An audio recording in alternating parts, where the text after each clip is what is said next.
Começando mais uma segunda-feira e eu já gostaria de desejar a todos uma excelente semana. Pedir para que você, que não é inscrito ainda aqui do canal do Professor Leonardo, se inscreva no canal, ative as notificações, deixe o seu like ou o seu dislike e o seu comentário para ajudar aqui na nossa corrente, nessa nossa comunidade de reflexão. E pedir para que você compartilhe esse vídeo para melhorar aqui, para aumentar o número de pessoas nessa nossa reflexão no canal do Professor Leonardo.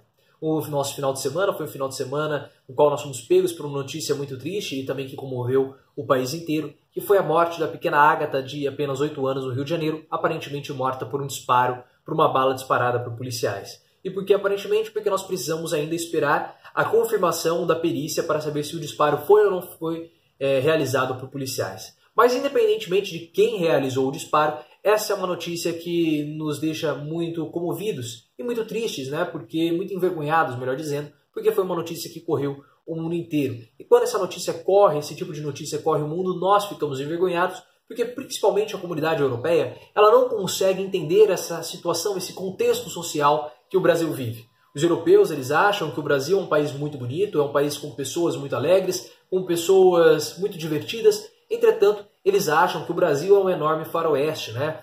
Com chuva de balas a todo momento e que a qualquer momento você pode ser atingido por uma bala e acabar perdendo a sua vida. Então é uma situação que nos envergonha e envergonha também o governador do Rio de Janeiro, o Wilson Witzel, porque apesar do Estado do Rio de Janeiro ter se pronunciado, o governo do Rio de Janeiro ter se pronunciado, o governador não se pronunciou. Possivelmente envergonhado porque ele é uma dessas pessoas que acaba incentivando esse tipo de comportamento. Quando ele desceu do helicóptero, naquele episódio do sequestro do ônibus, ele desceu comemorando como se tivesse feito um gol. Também, no começo do seu mandato, ele disse que a polícia agora iria mirar no bandido e dar tiro na cabecinha para o delírio da classe média, que acha que todo mundo que está na favela é bandido, né? Tem essa ideologia tacanha, completamente pueril, de que todos que estão na favela são bandidos. E mesmo que algumas pessoas falem o seguinte: não, eu não acho que na favela só tem bandidos, no fundo, eles acham sim. E não venha com esse papo pra cima de mim que, então a polícia ela tem que ser recebida a tiros pelos traficantes e tem que revidar com livros.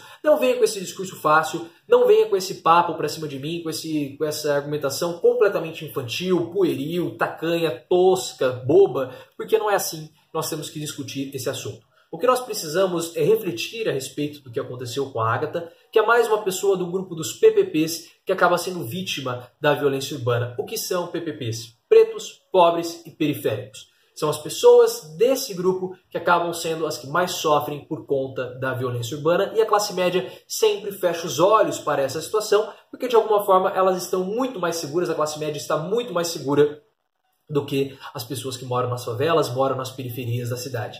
E a classe média ela não tem a noção real do contexto brasileiro.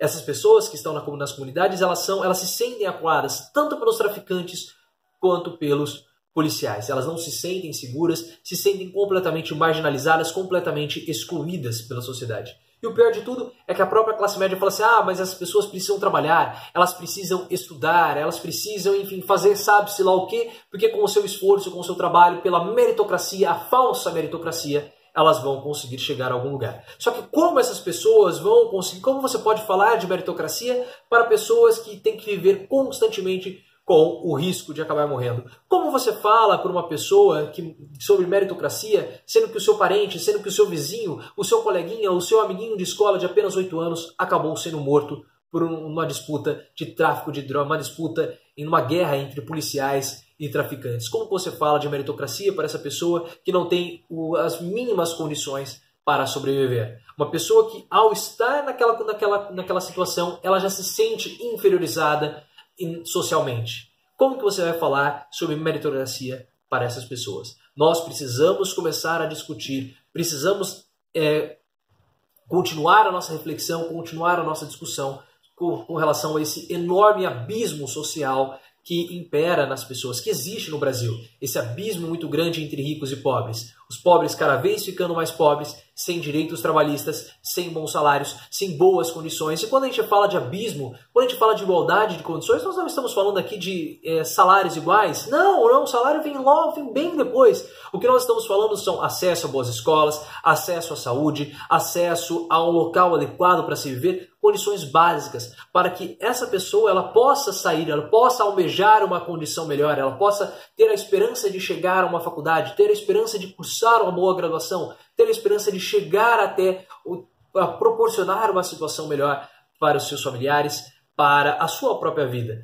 Mas no atual cenário de enorme abismo social que nós temos no Brasil, nós não vamos conseguir melhorar nós não vamos conseguir reduzir essa desigualdade e a violência vai continuar existindo. Então não é com o tiro na cabecinha, não é armando melhor a população, não é armando a população, né, com essa política de segurança pública tosca, não é armando melhor o policial que nós vamos conseguir combater a violência urbana. Nós precisamos rever esse abismo social que nós temos, nós precisamos rever as nossas condições, o acesso a essa população, a escolas, a saúde, enfim, a boas condições de habitação, a condições de lazer, dar a essas pessoas perspectivas de vida. Porque quando você está nessa comunidade, quando você está nesse contexto, vê um amigo seu sendo morto, vê o seu vizinho sendo morto, seja pela polícia, seja pelos bandidos, qual é a sua perspectiva de vida? Também ser morto em um confronto entre polícia e bandido.